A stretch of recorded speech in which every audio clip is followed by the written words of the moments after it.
शिव जी तो सब कुछ जानते हैं, लेकिन लीला के अनुसार शिव जी तो अपने कैलाश पे बैठे हुए हैं, ये सोच रहे हैं कि अभी सती तो पिता के घर पे गई है तो कुछ समय के बाद आ जाएगी। अब जब यहाँ पर इतना विध्वंस होता है तो नारद मुनि देखते हैं कि मुझे शिव जी को जाकर बताना चाहिए कि यहाँ पर ये सब होगा। तो नारद मुनि जाते हैं शिव जी के पास और वहां से ये अध्याय जो है वो प्रारंभ होता है। Shrimad Bhagavatam canto 4 chapter number 5 जिसका शीर्षक है दक्ष के यज्ञ का विध्वंस। कि अब क्योंकि दक्ष के यज्ञ में सती ने प्राण त्याग दिए और शिव जी के गणों का अपमान हुआ, शिव जी की निंदा हुई, तो ये यज्ञ भले ही यज्ञ भगवान की खुशी के लिए किया जाता है, लेकिन उसमें यदि वैष्णव अपराध होगा तो यज्ञ से भगवान कभी खुश नहीं होंगे। तो उस यज्ञ का विध्वंस यहाँ पर होगा। तो यहाँ से मैत्रेय मुनि बोलते हैं, मैत्रेय उवाच भवो भवान्या निधनं प्रजापते असत्कृताया अवगम्य नारदा स्वपार्थसैन्यं च तत्त्वर विभुवि विद्रावितं क्रोधमपारमहै।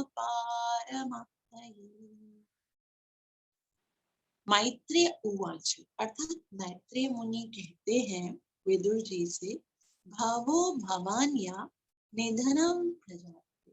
भावो अर्थात शिव जी, भवान्य अर्थात शिव जी की पत्नी भवानी, निधनम मृत्यु प्रजापति, प्रजापति दक्ष के कारण, क्योंकि प्रजापति दक्ष के कारण भवानी की मृत्यु हुई है।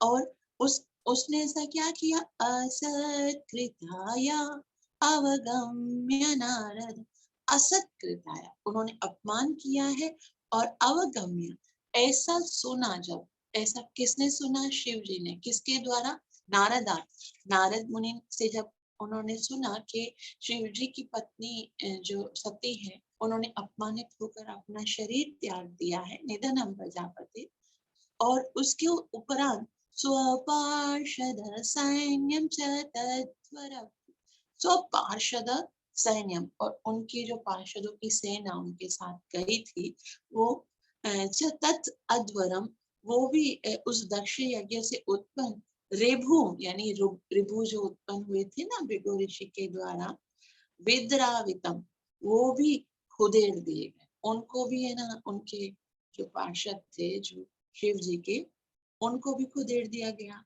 और तो क्रोध अपारम आरती, तो फिर उससे जैसे ही नारद मुनि ने सुनाया तो क्रोध, क्रोधम अपारम आरती, बहुत ज्यादा क्रोध शिव जी को।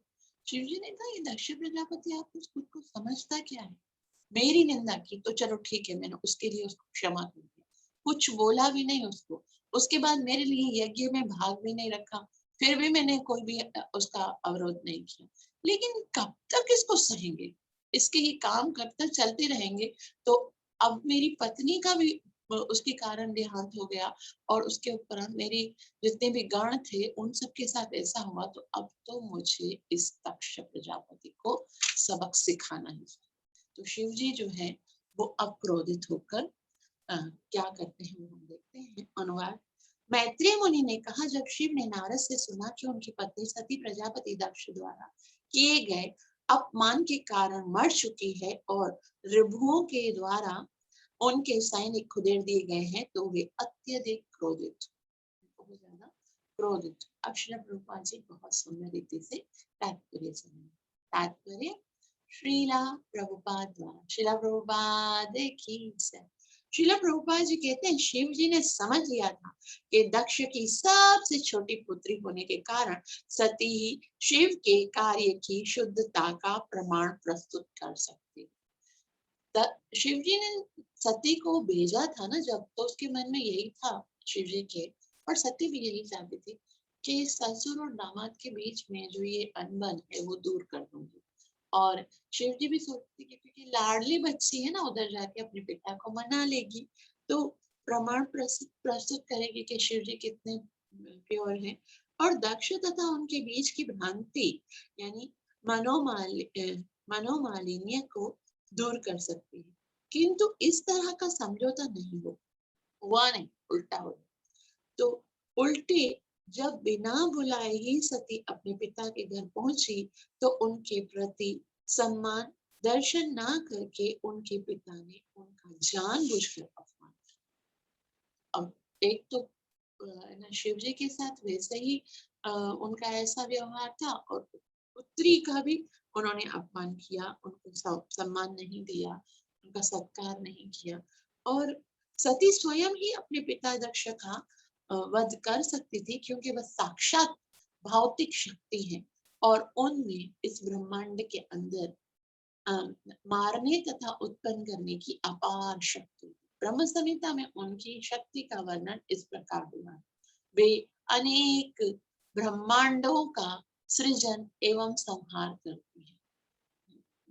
दुर्गा के विषय में बहुत सुंदर एक श्लोक आता है। ब्रह्मा जी बताते हैं कि ब्रह्म संहिता में ब्रह्मा जी कहते हैं कि दुर्गा ऐसी शक्ति है भगवान की, जो कि सारे ब्रह्मांडों का सृजन करती है, सारे ब्रह्मांडों का संहार करती। तो दक्ष प्रजापति का वध करना कोई बड़ा टास्क नहीं था शिव जी के लिए। तो यहाँ पर श्री प्रभुपाद जी आगे बताते, किंतु इतनी शक्तिमान होते हुए भी वे पूर्ण पुरुषोत्तम भगवान श्री कृष्ण के आदेश के अनुसार ही उनकी छाया की भांति कार्य करती। छाया ही यस्य भुवनानि विभर्ति दुर्गा। तो ये जो है ना दुर्गा, उसके अंदर शक्ति बहुत है, भगवान की माया शक्ति है, लेकिन वो कार्य नहीं करती अपनी इच्छा अनुसार। वो कैसे करती है? भगवान की आज्ञा के अनुसार करती हैं। तो इतनी शक्तिशाली होते हुए भी पूर्ण पुरुषोत्तम भगवान श्री कृष्ण के आदेश के अनुसार ही उनकी छाया की भांति कार्य करती हैं। सती के लिए अपने पिता को दंडित करना कठिन नहीं था, लेकिन उन्होंने सोचा कि पुत्री होने के नाते अपने पिता का वध करना उचित नहीं है। इस तरह उन्होंने अपने शरीर को ही त्याग दिया और निश्चय किया जो उसके शरीर से उन्हें प्राप्त हुआ था, और दक्ष ने उन्हें रोका तक नहीं। तो क्योंकि दक्ष प्रजापति के द्वारा ही उनको देह मिली थी, तो उसने सोचा ये देह अब रख रही हूँ।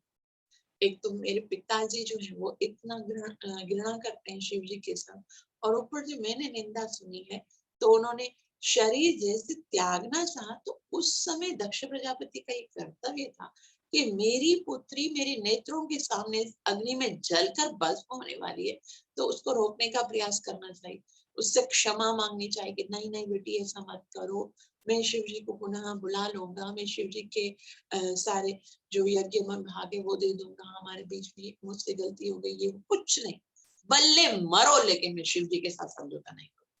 तो यहाँ पर रोका भी नहीं। श्री प्रभुपाद जी कहते जब सती ने अपना शरीर त्याग किया तो नारद ने उसकी जानकारी शिव जी को दी। नारद सदा ऐसी महत्वपूर्ण सूचनाएं ले जाते हैं। जब शिव ने सुना कि उनकी साध्वी पत्नी मर चुकी है, तो वे स्वाभाविक रूप से अत्यंत। तो यहाँ श्रील प्रभुपाद जी कहते हैं नारद जी ना बीच इस तरह के जब ट्विस्ट आते हैं, तो नारद जी जरूर कोई ना कोई सुंदर लीला करते हैं। और जैसे ही शिव जी को सती के मृत्यु की बात पता चलती है, तो शिव जी तो क्योंकि वैसे ही रुद्र अवतार है ना, तो उनको तो बहुत क्रोध आया उस टाइम पर। और उन्हें यह भी पता चला कि भृगु मुनि ने यजुर्वेद मंत्रों का पाठ किया और उसके द्वारा ऋभुओं को उत्पन्न किया गया, और इन देवताओं ने उनके उन समस्त पार्षदों को उधेड़ दिया जो यज्ञ स्थल में उपस्थित थे। अतः उन्होंने इस अपमान का बदला लेने और निश्चय किया कि दक्ष का वध कर दिया जाए, क्योंकि वही सती की मृत्यु का कारण है। शिव जी जो है वो बहुत ही ज्यादा क्रोधित है, और क्रोध में आकर वो क्या करते हैं, वो हम आगे देखते हैं। मैत्रेय मुनि बता रहे विदुर जी को, क्रुद्ध सुदष्टोष्टपुट दुर्जटी जटां तडित्वे स वे नसटो ग्रजो ग्रोचष्टम् उत्कृत्य रुद्र सहसोत्थितो हसन् गम्भीरनादो विससर्जतां भुवि क्रुद्ध सुदष्टोष्ट पटः स दुर्जटे कि ऐसा क्रोध आ रहा था। सुदष्ट ओष्टपटु यानी कि उनके जो दांत से शिव जी अपने दांतों से अपने होंठों को काट रहे थे, इतना क्रोध आ रहा था उनको। और साथ साथ में दुर्जटी शरीर में, क्योंकि उन्होंने बहुत सारी जटाएं, शिव जी की बहुत बड़ी बड़ी जटाएं होती है ना, लटे होती है, बहुत बड़े बड़े बाल होते हैं, तो जटा उसमें से एक जटा जो है वो एक लट को ऐसे उन्होंने पकड़ा है और तहड़ तड़ित वहनी, वो इतना ज्यादा ऐसे जो जटा है ना वो ऐसे लग रही है जैसे बिजली की तरह चमक रही है सटा, और ऐसा लग रहा था ज्वाला है वो। और उस समय उसको ऐसे खींचा है, उग्र रोचिश है, उत्कृष्ट ऐसे उसको नोचा है, उत्कृष्ट का मतलब नोचा है।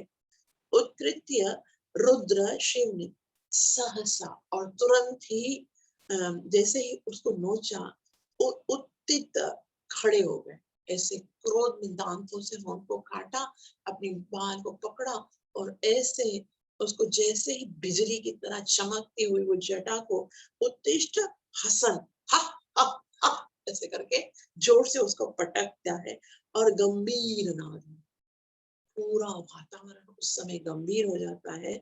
और विसर्ज उसको जैसे ही पटका है, ताम भूवि उस पृथ्वी पर पटका, फिर क्या होता है आगे हम पढ़ते हैं, अनुवाद देखिए। इस प्रकार अत्यधिक क्रुद्ध होने के कारण शिव ने अपने दांतों से होंठ चबाए और तुरंत अपने सिर की जटाओं से एक लट नोच ली जो बिजली अथवा अग्नि की भांति जलने लगी। वे पागल की भांति हंसते हुए तुरंत खड़े हो गए और उसने लट को पृथ्वी पर पटक दिया। अब जैसे शिव जी का इतना क्रोध वाला स्वरूप है और उनकी जटा को उन्होंने जो पटका है, तो उससे क्या हुआ है, यहाँ पर कहते हैं, मैत्रेय मुनि बताते हैं, ततोतिकायस्तनुवा प्रशंदित दिवं सहस्रबाहुर् सूर्यद्रे करालदंष्ट्रो ज्वलदग्निमूर्धजा कपालमाली विविधोत्यधायुध ततोतिकाय। ततो उस जैसे ही शिव जी ने बाल को पटका है जमीन पर, अतिकाय, अतिकाय कहते बहुत ही विशाल शरीर, कभी इतना भयंकर राक्षस किसी ने देखा नहीं था। अतिकाय तनुवा, और उनका शरीर इतना मतलब विशाल था और भयानक था। स्पृशन देवम, ऐसा भयानक और विशाल शरीर था, देवी कहते हैं आसमान को, कि उनका शरीर जो है वो आसमान को स्पर्श कर रहा था। सहस्त्र बाहु, उनके हजारों भुजाएं थी। सहस्त्र बाहु घन रूप, और उनका रंग जो था वो बिल्कुल श्याम रंग का था। और त्रिसूर्य दिख, तीन सूर्य के समान तेज, उसमें से इतना तेज निकलना, वो विकराल शरीर, हजारों बाहें, और उनके शरीर से इतना सूर्यों की तरह तेज निकल रहा था। और कराल दंष्ट्र, अत्यंत ही भयानक उसके दांत थे। ज्वलत अग्नि, जलती हुई अग्नि, मूर्ध्वजम, सिर पर बाल धारण किए होते थे, बाल ऐसे थे उसके, ऐसे ऐसे जब कर रहा था ऐसा लग रहा था कि भड़कती हुई अग्नि है। कपाल माली, और उन्होंने नरमुंडों की माला पहनी हुई थी। विविध उद्यता, उनकी अनेक प्रकार के उठाए हुए थे कि आयुध्य, उन्होंने बहुत सारे, क्योंकि हजारों उसकी बाहें थी, तो उन हजारों बाहों में उन्होंने बहुत ही भयंकर हथियार उठाए हुए थे। उसके दांत इतने खौफनाक थे, श्याम रंग का था, बिजली की तरह चमकते हुए उनके बाल थे। और बस ऐसा समझो कि साक्षात प्रलय जो है वो सामने चल के आ रहा था। तो ऐसा भयंकर असुर जैसे ही शिव जी ने जटा को पटका है उसमें से निकला है। आगे कहते हैं तं किं करोमीति गृह्णन्तमाह बद्धाञ्जलिं भगवन् भूतनाथ दक्षं सयज्ञं जहिमद्भटानां त्वमाग्रह्णीरुद्रभट शको मे तम किम करोमि थी।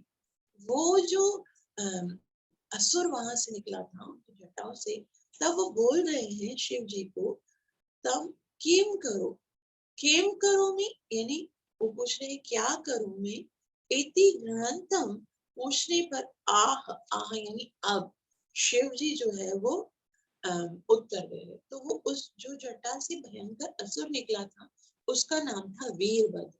वीरभद्र ने प्रकट होते ही शिव जी से पूछा बताइए मेरे लिए क्या आदेश है। तो शिव जी बता रहे हैं बद्ध अंजलि, वो जो है वो हाथ जोड़कर खड़ा है। बद्ध अंजलि मतलब ये जो वीरभद्र है वो हाथ जोड़कर पूछ रहा है भगवान यानी समस्त ऐश्वर्यों के स्वामी जो है उनसे, और वो कौन है, भूतनाथ। भूतनाथ शिव जी से पूछ रहा है दक्षम सयज्ञम, दक्षम यानी दक्ष को सयज्ञम उसके यज्ञ सहित जही मार डालो। शिव जी ने कहा दक्ष का यज्ञ विध्वंस करो और उसको मार डालो। मत भटाना और मेरे सभी पार्षदों के त्वम अग्रणीय, अब तुम सारे पार्षदों में प्रमुख होगे, तुम आगे करो, लीडर बनो और जाओ दक्ष के यज्ञ को विध्वंस कर दो, उसको भी मार दो। रुद्र भट्ट अंश का, तुम क्योंकि मेरे शरीर से उत्पन्न हो इसलिए तुम्हारे अंदर बहुत शक्ति है, और तुम ये सारे कार्य तुम मेरे शरीर से होने के कारण समस्त पार्षदों में मुख्य हो, तुम ये सारे कार्य सरलता से कर सकोगे। तुम जाओ और मेरे आदेश का पालन करो। तो जैसे ही वीरभद्र जो है वो उत्पन्न होता है, उस महाकाय असुर ने जब हाथ जोड़कर पूछा हे नाथ मैं क्या करूं, भूतनाथ रूप शिव ने प्रत्यक्ष आदेश दिया तुम मेरे शरीर से उत्पन्न होने के कारण मेरे समस्त पार्षदों के प्रमुख हो गए, अतः यज्ञ स्थल में जाकर दक्ष को और उसके सैनिकों सहित मार डाल। तो उनको ये आदेश मिला है कि उधर जाकर दक्ष को जाकर श्रीला प्रभुपाद जी कहते हैं यहाँ से ब्रह्म तेज तथा शिव तेज में स्पर्धा प्रारंभ होती है। भृगु मुनि ने ब्रह्म तेज से ऋभु देवता को उत्पन्न किया था, जिन्होंने यज्ञ स्थल में शिव के सैनिकों को खुदे दिया। जब शिव ने सुना तो उनके सैनिक भगा दिए गए हैं, तो उन्होंने बदला लेने के लिए वीरभद्र नामक एक दीर्घकाय काला सा असुर उत्पन्न किया। तो यहाँ पर श्रील प्रभुपाद जी कहते हैं ब्रह्म तेज और शिव तेज, भगवान के भक्त जो हैं वो अलग मंत्रों से जो है ना ये युद्ध कला जो ब्राह्मण लोग होते हैं, अभी जैसे भृगु ऋषि ने कैसे मंत्र पढ़े थे और ऋभु प्रकट हुए और शिव जी ने जटा को फेंका और इतना बड़ा असुर वीरभद्र प्रकट हुआ। तो श्रील प्रभुपाद जी बोलते हैं तभी से ये झगड़ा है। और इस तरह से जब शिव ने सुना कि मेरे सारे जो सैनिक थे उनको भी भगा दिया गया सती के, तो उन्होंने बदला लेने के लिए ये वीरभद्र को उत्पन्न किया था। कभी कभी सत्वगुण तथा तमोगुण में स्पर्धा चलती है, यही इस संसार की रीति है। भले ही कोई सत्वगुणी क्यों ना हो, संभावना यही है कि उसमें रजोगुण या तमोगुण का भी अंश मिलता है। तो यहाँ श्री प्रभुपाद जी बता रहे हैं, श्रीमद् भगवत गीता में भगवान इस तरह का श्लोक बोलते हैं कि कोई भी व्यक्ति जो है पूर्ण सत्वगुण भी नहीं होता है, उसके अंदर सत्वगुण के साथ साथ कुछ रजोगुण या कुछ तमोगुण जो है वो भी सम्मिलित होता है। तो संभावना है यही है कि उसमें रजोगुण या तमोगुण भी का भी अंश मिलना, यही भौतिक प्रकृति का नियम है। यद्यपि आध्यात्मिक जगत में शुद्ध सत्व ही मूलभूत तत्व है, किंतु इस जगत में सत्व का शुद्ध प्राकट्य कठिन है। इस प्रकार विभिन्न भौतिक गुणों में जीवन संघर्ष चलता रहता है। प्रजापति दक्ष को लेकर शिव तथा भृगु मुनि के बीच का यह संघर्ष प्रकृति के विभिन्न गुणों के मध्य स्पर्धा का ज्वलंत उदाहरण है। अब यहाँ श्री प्रभुपाद जी बोल रहे हैं कि ये जो भौतिक गुण है ना, वो हमेशा संघर्ष करते हैं। कोई सतोगुण अपनी ओर खींचता है, रजोगुण अपनी ओर, तमोगुण अपनी ओर। इस तरह से मनुष्य जो है उन गुणों के चक्कर में आ जाता है, संघर्ष में आ जाता है। प्रजापति दक्ष को लेकर शिव तथा भृगु मुनि के बीच का यह संघर्ष जो अभी जो हो रहा है, यह जो हो रहा था, जैसे भृगु मुनि ने किस तरह से त्रिभुवन को प्रकट किया, तो शिव प्रजापति दक्ष को लेकर शिव तथा भृगु मुनि के बीच का यह संघर्ष प्रकृति के विभिन्न गुणों के मध्य स्पर्धा का प्रज्वलित उदाहरण है। तो शिव जैसे महान वैष्णव है, उनको भी क्रोध आता है, वो भी ना कितना बर्दाश्त करते हैं। ये तो लीला है, लेकिन लीला के द्वारा ये बताया जाता है कि जो ये प्रकृति के गुण है वो बहुत ज्यादा प्रबल है, और इस तरह से क्योंकि इनके अंदर हमेशा स्पर्धा चली आती रहती है, तो ये बड़े बड़े महान जो लोग होते हैं उनके अंदर भी ये गुण जो है वो असर करते हैं। तो आगे जैसे ही शिव जी ने वीरभद्र को आज्ञा दी, जाओ, तुम मेरे शरीर से उत्पन्न हुए हो, तुम मेरे सारे जितने भी गण हैं उनमें प्रमुख हो, जाओ तुम दक्ष प्रजापति के यज्ञ को विध्वंस कर लो और दक्ष प्रजापति को जान से मार दो। ऐसा सुनने के बाद अब मैत्रेय मुनि आगे कथा बता रहे हैं। कहते हैं, आज्ञाप्तम आज्ञाप्तम एवं कुपितेन मुन्युना कुपितेन मन्युना सदेव देवं परिचक्रमे विभुम् मेने तदात्मानमसङ्गरं सा महीयसं तात सहिषुम् आज्ञाप्तम एवं कुपितेन मन्युना। आज्ञातम जैसे ही आज्ञा दी है, एवं इस प्रकार कुपितेन बहुत ही क्रोधित होकर, मन्युना अर्थात शिव जो के साक्षात क्रोध है, तो क्रोध भी साक्षात क्रोध करके जब इतना भयंकर आदेश दे रहा है, सदेव देवम परिचक्रमे विभु, सदेव देवम यानी जो देवताओं के द्वारा भी पूजित हैं शिव जी, परिचक्र में उनकी परिक्रमा करते हैं। कौन? वीरभद्र जी। और विभु, क्योंकि शिव जी महान है, विभु है। मैंने तदा आत्मानव, मैंने मतलब विचार किया, तदा मतलब उस समय, आत्मानव यानी स्वतः, और असंग रहे सा, शिव जी की शक्ति से उनका विरोध नहीं किया जा सकता। महीयसाम अत्यंत शक्तिशाली का तार, हे विदुर, सह सहिष्णु, तो वो सहने में समर्थ है। यहाँ पर मैत्रेय मुनि ने बताया कि हे विदुर, वह श्याम पुरुष भगवान का साक्षात क्रोध था और शिव जी के आदेशों का पालन करने के लिए उद्यत था। इस प्रकार सभी किसी भी विरोधी शक्ति का सामना करने में अपने को समर्थ समझकर उसने भगवान शिव जी की प्रदक्षिणा की। तो यहाँ पर जैसे ही आदेश प्राप्त हुआ है वीरभद्र को, उन्होंने शिव जी की परिक्रमा की है और किसी भी विरोधी शक्ति का सामना करने में अपने को समर्थ समझकर शिव जी की प्रदर्शन करते। अब कोई भी आपको चिंता करने की आदेश नहीं है। हे स्वामी, आपने मुझे प्रकट किया है, अब आप निश्चित रहिए, कोई भी बड़े से बड़ा जो बाधा होगा तो उसको भी मैं समाप्त करने में समर्थ हूँ।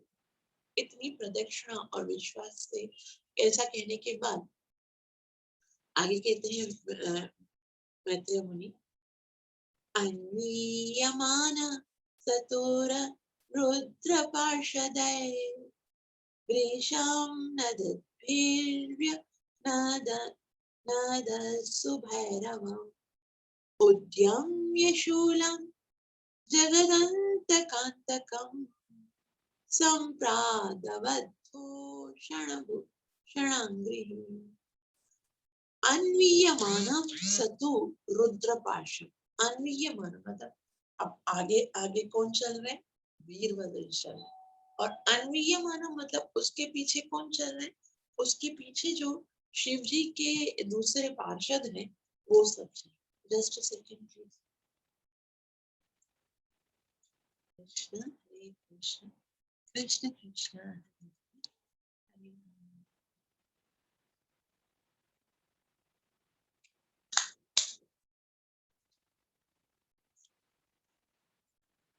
अन्वीयमान सह तु रुद्र पार्षद। रुद्र के जितने भी पार्षद थे, शिव जी की सेना जो है वो वृषभम शोर कर रहे थे। नद नद भी यानी गरज रहे, क्योंकि अब उनके पास शक्ति थी। इतने विकराल शरीर में वीरभद्र उनके साथ चल रहा था, तो ऐसे हर हर महादेव हर हर महादेव शोर करते हुए गरजते हुए वहां से जा रहे थे।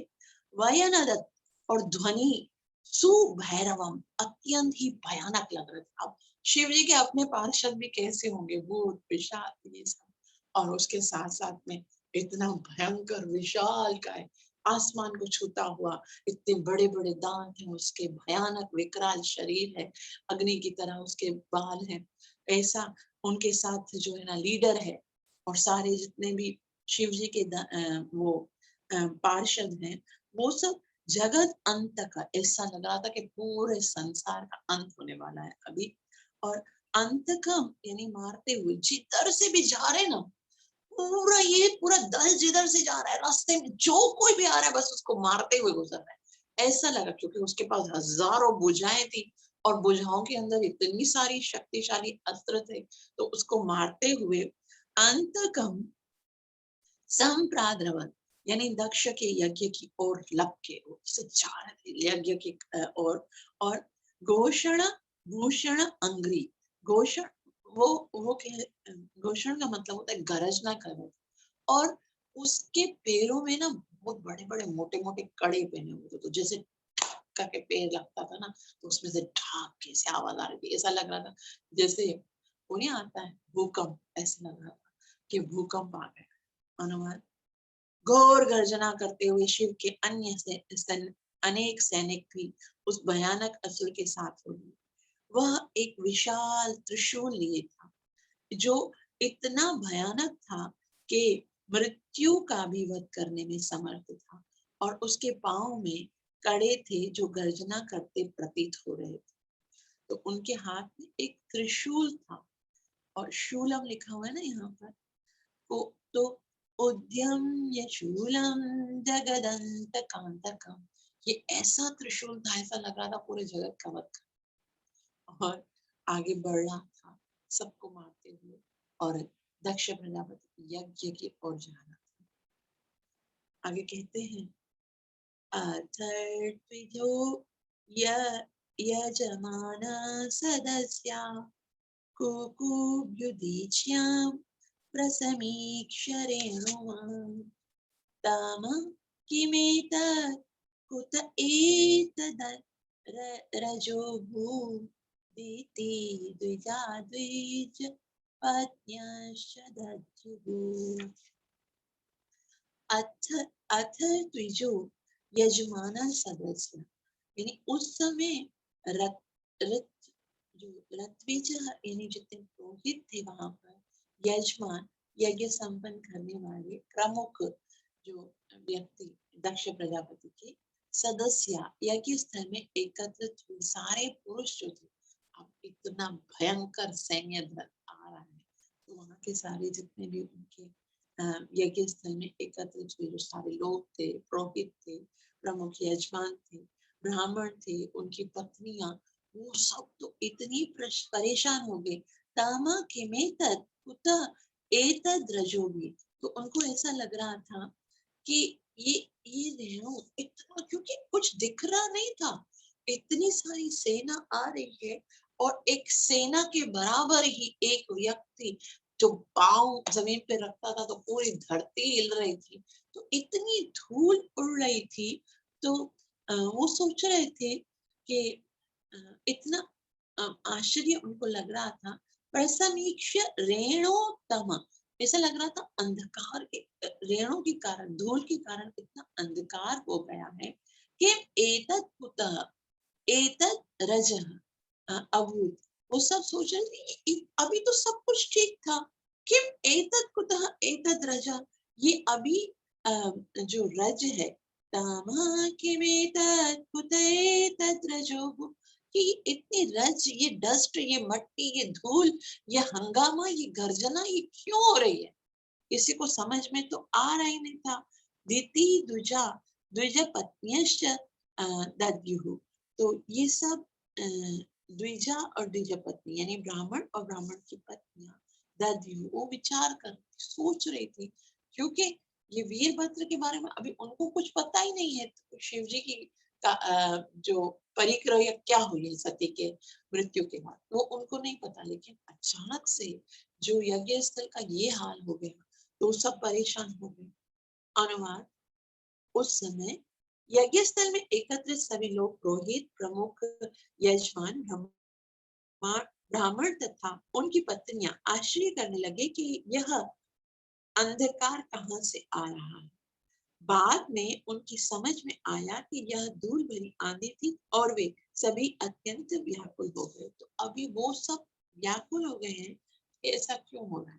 पहले तो उनको समझ में नहीं आ रहा था, लेकिन बाद में जब उन्होंने देखा तो बहुत परेशान हुए। आगे कहते हैं, मैत्रेय मुनि कहते हैं, वातानवान्ति नहीं संति दस्य वा प्राचीन बर्हिर् जीवति को ओग्रदण्ड गावो न काल्यन्त इदं कुतो रज लोको दुना किं प्रलयाय कल्पते। तो यहाँ पर कहते वाता वातानवान्ति नहीं संति सदृश, वातानवाति मतलब कोई हवाएं नहीं है यहाँ पर, तो इससे हवा लगती है तो धूल उठती है, आंधी आती है, तूफान आता है, तो यहाँ तो कोई हवा भी नहीं है। नहीं संति सद्य सा, और कभी कभी ऐसा था ना, लुटेरे जब आते हैं तो वो घोड़ों में बैठ के आते, तो घोड़े जब चलते हैं तो बहुत दूर उड़ाते, तो यहाँ पर तो कोई नहीं संति सद्य सत्सव, तो वहां पर कोई लुटेरे भी नहीं है, तो हवा भी नहीं है। प्राचीन बरही, प्राचीन राजाओं के बरही जीवन जीवित यानी जीवित है, अब भी उग्र दंडम कठोर दंड। तो यहाँ पर कह रहे हैं सारे जो वहां पर ब्राह्मण बैठे हुए हैं, उनकी पत्नियां बैठी, कि को किसकी मजाल है, ये कौन आया है, इनको पता नहीं कि अभी भी बहुत सारे क्षत्रिय ब्राह्मण यहाँ पर बैठे हुए हैं जो उनके साथ युद्ध करके उनको हरा सकते हैं, तो उग्र दंड, उनको उग्र दंड दे सकते हैं। तो गावो न काल्यंत इदम कुतो रज, कभी कभी ऐसा होता है ना, जब भगवान जो है वो ब्रज लीला करके वापिस पुनः अपने यशोदा मैया के पास आते हैं, तो जब वो वृंदावन से गैयों को लेकर आते हैं ना, तो भगवान पीछे होते हैं, बीच में होते हैं, और गैया आगे आती है धड़क सड़क सड़क करके, तो उससे भी बहुत सारी मट्टी उड़ती है। तो ये कहते हैं गाय गावो न, लेकिन वहां पर तो गायें भी नहीं है।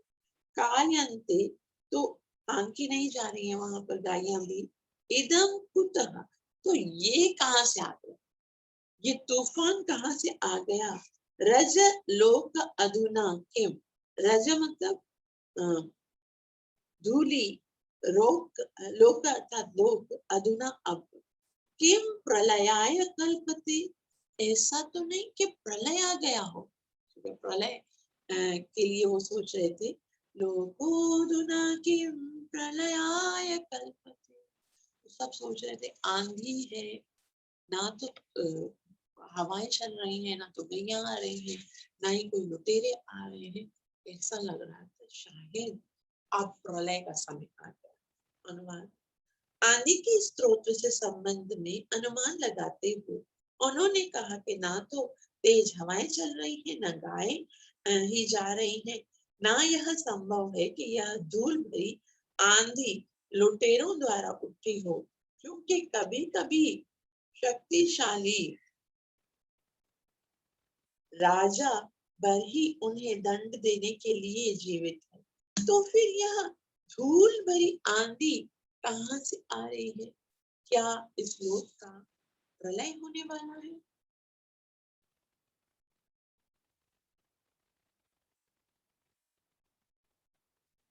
श्रीला प्रभुपाद जी बहुत सुंदर रीति से समझाएंगे।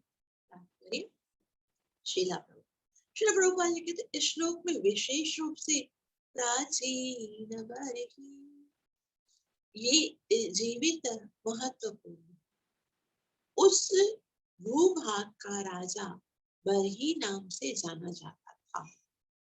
तो वहां पर एक राजा था जिसका नाम प्राचीन बरही था। तथापि वह वृद्ध था, किंतु अत्यंत शक्तिशाली था। इस प्रकार चोरों तथा लुटेरों के आक्रमण की कोई संभावना नहीं थी। अप्रत्यक्ष रूप से यहाँ यह कहा गया था कि जब शासक शक्तिशाली नहीं होता है, तभी राज्य में चोर लुटेरे अवांछित लोग जो हैं उच्चके रहते हैं। जब जब न्याय के नाम पर चोरों को छूट दे दी जाती है, तो वे ऐसे लुटेरों तथा अवांछित लोगों से राज्य में अशांति फैल जाती है। तो श्रील प्रभुपाद जी यहाँ पर बता रहे हैं कि यहाँ पर जो प्राचीन वरीय राजा था वो शक्तिशाली था और वो कंट्रोल कर सकता था। अगर राजा के हाथ से कंट्रोल निकल जाता है तो फिर जो प्रजा है उसमें बहुत अशांति फैल जाती है, अपराध होने लगते हैं। तो आगे कहते हैं कि शिव जी के सैनिकों तथा अनुचरों से उठी हुई धूल प्रलयकालीन दृश्य उपस्थित कर रही थी। जब उस सृष्टि का संहार होता है तो यह कार्य शिव जी ही संपन्न करते हैं। अतः उनके द्वारा उत्पन्न स्थिति अदृश्य दृश्य जगत के प्रलय काल के की ही समान थी। तो यहाँ श्रील प्रभुपाद जी कहते हैं कि जब सृष्टि का संहार करना होता है तो यह कार्य शिव जी संपन्न, ये प्रलय कार्य का जो कार्यक्रम वो शिव जी के हाथों में, मतलब शिव जी प्रलय का कार्य करते हैं। अतः उनके द्वारा उत्पन्न स्थिति सदृश्य प्रलय काल जगत के प्रलय काल के समान लग रहे, ऐसा लग रहा था कि बस अभी प्रलय आ गया और कुछ नहीं है। एक श्लोक उस समय किसी को कुछ समझ में नहीं आ रहा था, सब अपना अपना मत दे रहे थे कि गायें भी नहीं आ रही है, लुटेरे भी नहीं है, अभी तो हवाएं भी नहीं चल रही है, तो ये क्या इतना आखिर ऐसा क्यों हो रहा है? तो वहां पर सती की जो माता है ना, वो प्रसूति, जैसे हमने पढ़ा था ना कि महाराजा मनोज की 3 पत्नियां थी, 3 पुत्रियां थी। कौन सी? आकुति, देवहूति और प्रसूति। तो देवहूति के बारे में हमने डिटेल से पढ़ा। अभी यहाँ पर कर्दम ऋषि की पत्नी देवहूति के विषय में पढ़ा और अभी हम लोग दक्ष प्रजापति की जो पत्नी है प्रसूति, उनकी संतान के विषय में पढ़ रहे हैं कि उनकी बाकी संतानों को तो बहुत सारे जितने भी बच्चे पैदा हुए, लेकिन सती को नहीं हुआ। तो अभी प्रसूति जो है वो वहां पर खड़ी, पिता के सामने और अपनी बहनों के सामने और अपनी माता के सामने। जब इस सती ने प्राण त्याग किए तो अब उसकी सती की जो बहनें हैं वो और उनके जो पिता उनकी जो माता जी हैं वो सबने देखा और उन्होंने कहा कि ये जो प्रलयकालीन जो तुम लोगों के सामने ये जो घनघोर घटा छाई हुई है, इतना धुआं उड़ रहा है, धूल उड़ रही है, इसका कारण तुम लोग हो। मेरी पुत्री सती ने अपनी बहनों के सामने अपने प्राण त्याग दिए, किसी ने रोका तक नहीं, किसी ने उसे बचाने का प्रयास नहीं किया। इसी के कारण भगवान जो है वो हम पर क्रोधित हो गए हैं और यहाँ पर सबका विघ्न वध होने वाला है। तो यहाँ पर कहते हैं प्रसूति मिश्रा श्रय उद्विग्न चित्ता ऊचुर्विपाको वृजिनस्यैव तस्य यत् पश्यन्तीनां दुहितॄणां प्रजेश सुतां सतीम् आवदध्यावना नागां प्रसूतिम इश्रा। प्रसूति मिश्रा यानी प्रसूति और दूसरी स्त्रियां उद्विग्न चित्त, ये सारे उद्विग्न होने लगा, उनका चित्त जो है वो बहुत दुखी होने लगा। उच्चुर विपाको, उच्चुर मतलब वो बोली, विपाक यानी धुंध, कि जो धुंध हो रही है वो क्यों हो रही है? वृजिनस्य, पाप कर्म के कारण।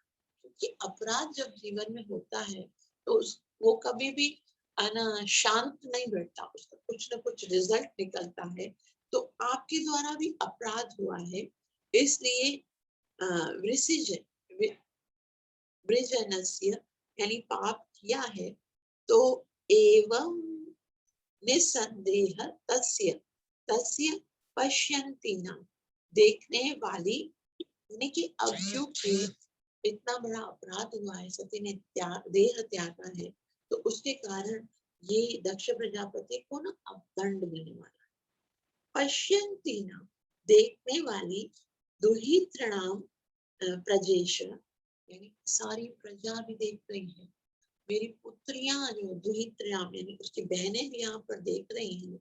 सुताम यानी पुत्री, सती अवध्यो, सती सती का पहले अपमान हुआ, अवध्य अपमान हुआ, और अनादगम, अनादगम का मतलब है पूर्णतया निर्दोष थी, उसने कोई अपराध नहीं किया था, उसने तो अपने पिता की निंदा भी नहीं की, लेकिन शिव जी ने भी अपमान नहीं किया, शिव जी ने भी अपराध नहीं किया, वो एक लेकिन फिर भी उसका शरीर त्याग दिया गया, उसने शरीर त्यागा, बहनों ने देखा, सारी प्रजा ने देखा, लेकिन भगवान जो है वो इसको जो है सहन नहीं कर रहे। भगवान इस का पूरा पूरा यहाँ पर बदला लेंगे, भगवान जरूर उनको सबक सिखाएंगे जिन्होंने सती को मृत्यु होते हुए देखा। दैत्य की पत्नी प्रसूति एवं वहां पर एकत्रित अन्य स्त्रियों ने अत्यंत ही आकुल होकर कहा, यह संकट दक्ष के कारण सती की मृत्यु से उत्पन्न है, क्योंकि निर्दोष सती ने अपनी बहनों को देखते ही देखते अपना शरीर त्याग।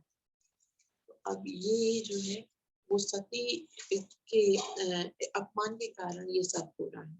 अनुवाद श्रील प्रभुपाद तात्पर्य में कहते हैं, उदार मना प्रसूति तुरंत समझ गई कि कठोर हृदय प्रजापति दक्ष के अशुभ कार्य से ही यह संकट आ खड़ा हुआ है। वह इतना क्रूर था कि अपनी सबसे छोटी पुत्री को उसकी बहनों के समक्ष आत्महत्या करते हुए भी रोक नहीं सका। सती की माँ ही समझ सकती थी कि अपने पिता द्वारा अपमानित होने पर से सती को कितना कष्ट हुआ होगा। सती अन्य सभी बेटियों के साथ ही उपस्थित थी और दक्ष ने जानबूझकर उसे छोड़कर अन्य